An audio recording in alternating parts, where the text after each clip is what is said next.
I think we can all agree that you can't tell a book by its cover. That's one of the first things we learned as a young child. A perfect example of this is the latest US inflation numbers. At first glance, everything looks pretty good. The headline CPI, a steady 2.7% in December, down from 3% in September. So that looks pretty nice. Now, on the surface, you would think that inflation is cooling off pretty nicely. But that would be a very dangerous way to think, not because the CPI is wrong, but if you only look at that one number, that headline number, you're missing what the professionals are really watching, and that can tell you what could come next. Now, in this video, I'm going to look at 4 different views of inflation. I'm going to look past that headline CPI and into the measures that actually reveal inflation's true behavior. Trust me, the full picture tells a very different story.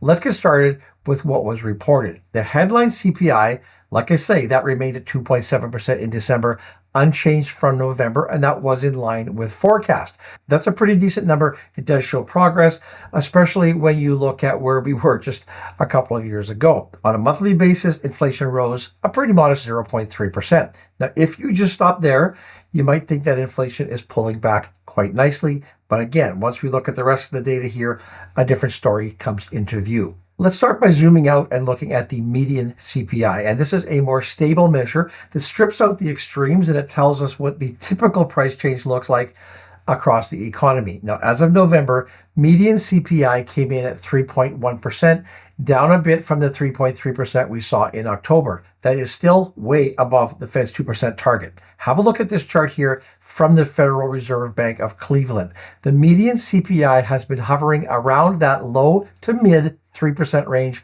for the past year. Notice how it has barely budged since January. What we're seeing here is clearly a plateau, and that's higher than where the central bank would be comfortable with.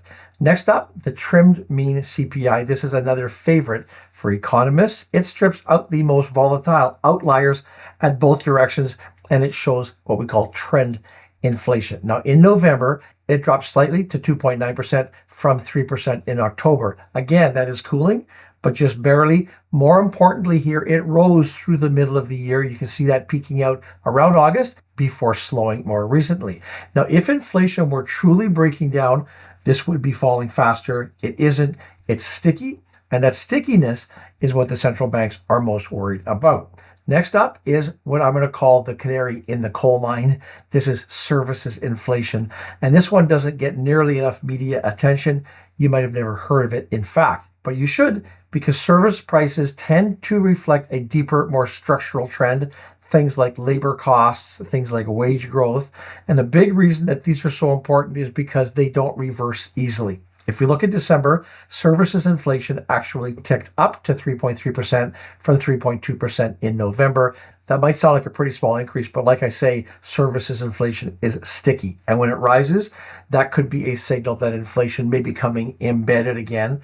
And that certainly, to me at least, is a red flag. The inflation that matters most for the long-term policy is rising again. Now, lastly, the Fed's preferred inflation gauge isn't CPI, as I mentioned, it's PCE, the Personal Consumption Expenditures Price Index. PCE gives us a much broader view of inflation. It adjusts for changes in consumer behavior. It generally runs a bit lower than CPI. You can see on this chart, the green dotted line is CPI, the solid blue line is PCE, and over the past many decades now, PCE has averaged about 0.3 percentage points lower than CPI. Again, that might sound small, but when the Fed is targeting that 2%, every bit of fraction counts. Now, you may have noticed that we have a very interesting twist here.